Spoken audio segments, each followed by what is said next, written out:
Living Local Carolina with Katie Turner. Local trends, shopping, dining, and more.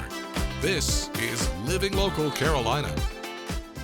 Well, this is a bit of a different setting today. I am joined once again by Miss Cookie. How are you doing? I'm doing well. How are you today? I'm doing wonderful. I said it, but where are we standing right now? We are in the home of the infamous Charlie Fitzgerald. Charlie and Sarah Fitzgerald. Mr. Charlie was the owner, creator of Charlie's Place that was established in 1937 in Myrtle Beach. Now I know you're the perfect person to talk to about the history. You know all about history here, but this is a really special place for a lot of reasons. It really is, and I may not know the history, but I have been so engrossed in learning, because some of it, although I'm a true native and grew up here, there are things that, every once in a while we do learn new things, and so, I wasn't aware. But Mr. Charlie came to Myrtle Beach from New York in 1935. He was a businessman, rather an astute businessman, and he and his wife, Miss Sarah, this is Mr. Charlie, Miss Sarah, opened Charlie's Place, and interchangeable is Charlie's Place and Whispering Pines, where the likes of Billie Holiday, Little Richard, Ella Fitzgerald, Fats Domino, James Brown, all of them came and played and or stayed. Can you imagine? Yes, at Charlie's Place. Now, they could go to the white establishments and play, but they couldn't stay. Yeah, during that time. And so they would go and gig a little bit, finish up, come back over to Charlie's Place, gig some more, and this is where they would eat and they would stay. This was a home. Absolutely. Absolutely. Just thinking about all the people that have come through here and what this place has been over the years. What was it like? I mean, obviously, you don't necessarily have to know back in the day, Right. but what would you imagine it felt like in here? Very lively. Like I said, this was their home, but right next door to my left was Whispering Pines and Charlie's Place. So very lively, as old folks would say back in the day, it was jumping. And Mr. Charlie didn't believe in segregation. So he allowed the white kids to come over from Ocean Boulevard or Ocean Drive. And initially, they were the ones in the balcony. But because Mr. Charlie created a safe haven, a safe space where people just wanted to come and dance and enjoy, he created this space for them.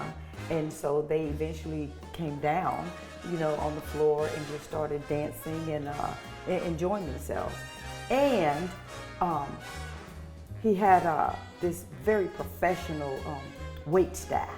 I mean, and you see some of the pictures when they were like most professional. Now, what is Charlie's Place today? Well, the home itself is used as office space for the city of Myrtle Beach, neighborhood services. But we have meeting rooms also, where some of our city's commissions and boards meet here monthly. But probably the thing I feel that brings honor to Mr. Charlie and Miss Sarah the most is anything that is arts oriented and definitely music. Oh yeah. Like the motel units, the first 4, we're still working, it's a work in progress to convert to musical era museum spaces. Cool. 40s, 50s, 60s, 70s. I love it. Yeah. I love it. Yeah. It's so cool. And then the next 4 are incubator spaces for young entrepreneurs who are in the arts. There's communications, there's somebody who does jewelry, there's somebody who designs t-shirts.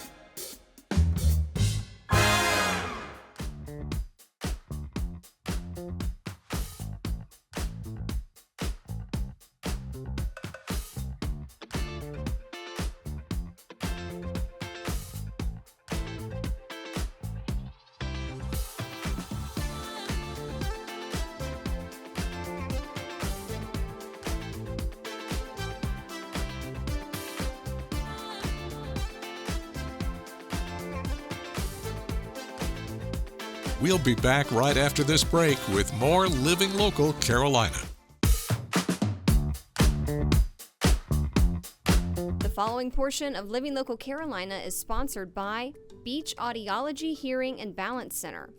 Well, good morning, everyone. Thanks for joining us today. I'm just having some fun today at Beach Audiology. I'm joined by Dr. Wiggin. How are you doing? Good, thank you. How are you? I'm great. Let's just get right into it. I want you to tell me where you started and how you got to be here in Myrtle Beach and a little bit about what you do. So I'm an audiologist and I opened this practice about 2.5 years ago. I've been in the state. I came down here. I'm a northerner, but I've been down here about 10 years.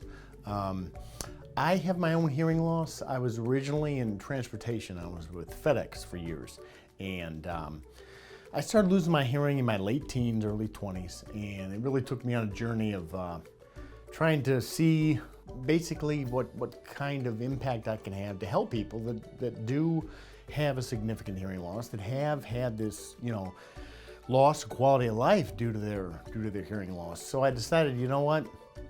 I'm gonna go back to school, I'm gonna get my doctorate, I'm gonna pursue this field, and here I am. So I came down here, like I said, about 10 years ago. I was clinical director at the University of South Carolina, and decided to open this practice about 2.5 years ago. That's honestly a very interesting story, and we're happy to have you here. How do you think that helps you with your patients and the people you see every day?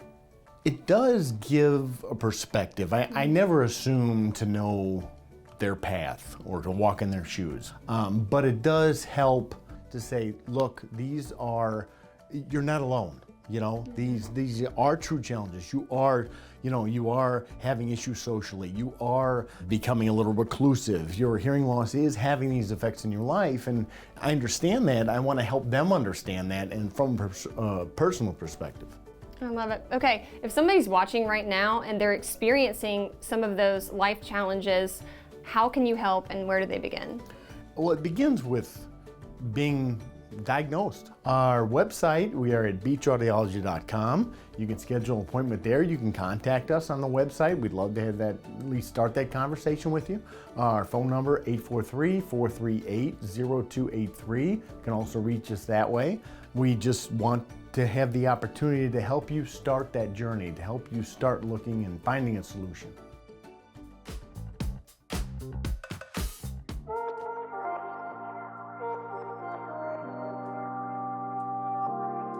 Well, good morning. Thanks for joining us today on Living Local Carolina. Today I'm back with Everett from Looking Good Auto Detailing. Thanks for being with me today. Thanks for having me. Okay, today we're talking about ceramic coating 101. Why is this important? Why do our viewers need to be considering this for their cars? So we buy a vehicle.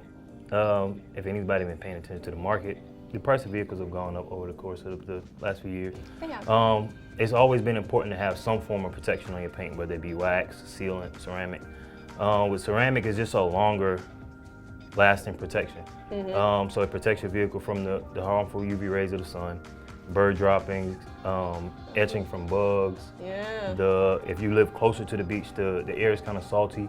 It can cause oxidation or rust on your paint.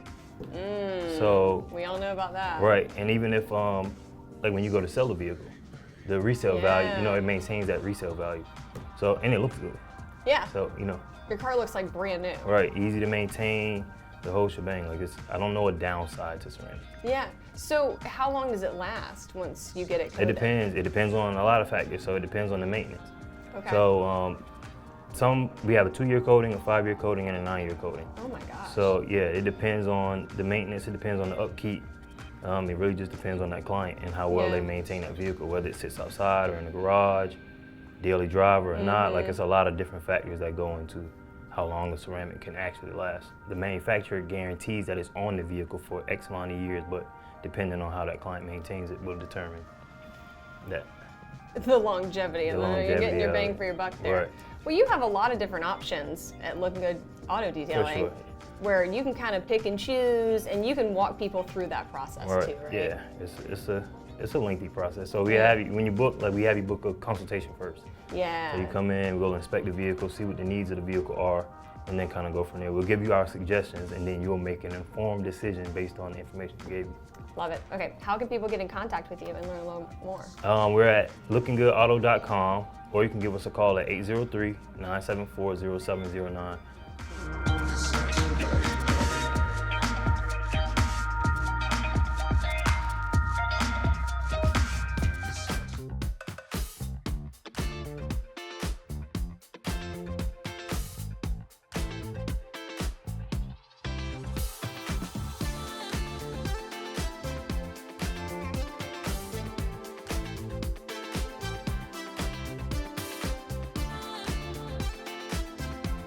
We'll be back right after this break with more Living Local Carolina.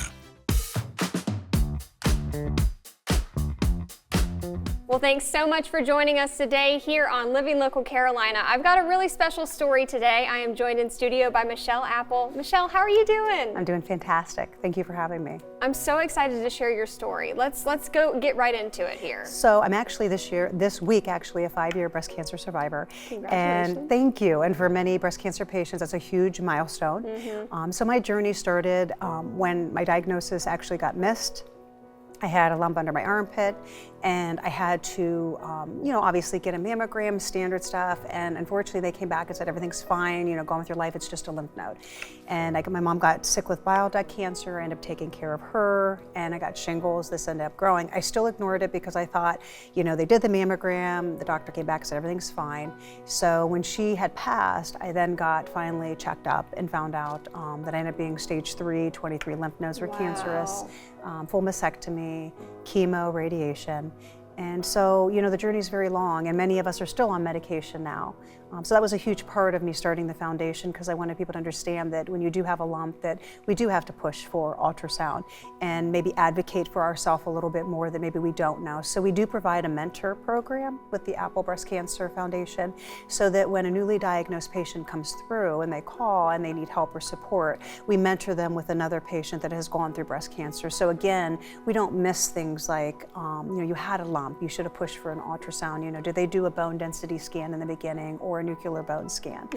Those type of things we educate, because it's overwhelming. When you get that diagnosis and you're told you have cancer, it literally, you go through denial, you go through acceptance, and then you go through, for me, it was, I'm gonna fight this. There's no way I'm gonna let this breast cancer define me. And hopefully I can help other patients along the way.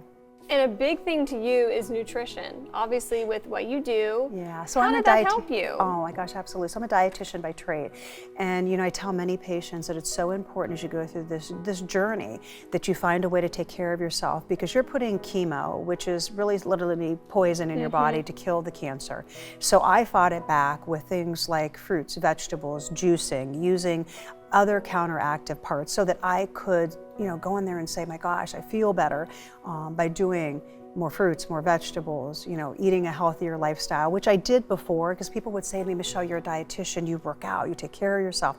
How did you get breast cancer? I said, breast cancer does not discriminate, but what I can tell you, and I tell all your viewers, take care of yourself, so that when something comes along like breast cancer, that you can fight it and you're strong enough to fight it. So I had no other underlying conditions besides the fact that I had the cancer. So I was able to fight it pretty good. Let's talk more about the fight. And that brings us to the bag that you're holding right there. You're able to really pay this forward now and help patients that are going through the exact same thing that you did. Yeah, so I wanted to educate, advocate. Our foundation helps with medical bills and travel expenses. And then the other special thing we do is the comfort bags. And why these are so important, I got a comfort bag as I was going through my treatments, and it contains things like a blanket, a message of hope. And then the message of hope that we did last year was from 7th and 8th graders. They actually drew pictures and they wrote messages, just simple things like, I'm thinking of you. I hope that, this brings a smile to your face. So the standard stuff we have is lip balm, sanitizer. We're always looking for makeup bags. And so if any women out there have extra makeup bags, you have them laying around. What, Ipsy bags we were talking about, and Estee Lauder bags. We use them to put the items in, like the lip balm and sanitizer and so forth. So any donations are accepted, but the staple items are the Footies with Grip, the blanket, the lip balm, sanitizer, and that type of stuff. So we donate these to local cancer centers. So this year we went to McLeod Health Cancer Center. We did Grand Strand, Conway Medical Center, and then Coastal Carolina Cancer Centers as well. It's well needed in this area. There's many patients that are getting it. We'd love to do 300 to 400 is our goal. So we need your viewers to reach out and donate items, and then we deliver them right before the holidays to bring a smile to their face. So sometime in December, and then we take the donations all the way up into August. Perfect. Don't forget to like our page on Facebook and follow us on Instagram and Twitter. How to use the QR code. Just open the camera app on your smartphone, iPad, or tablet. Point your device at the QR code so the QR code appears on your screen. Your device will recognize the QR code and show you a notification. Click that notification and you'll come to our website.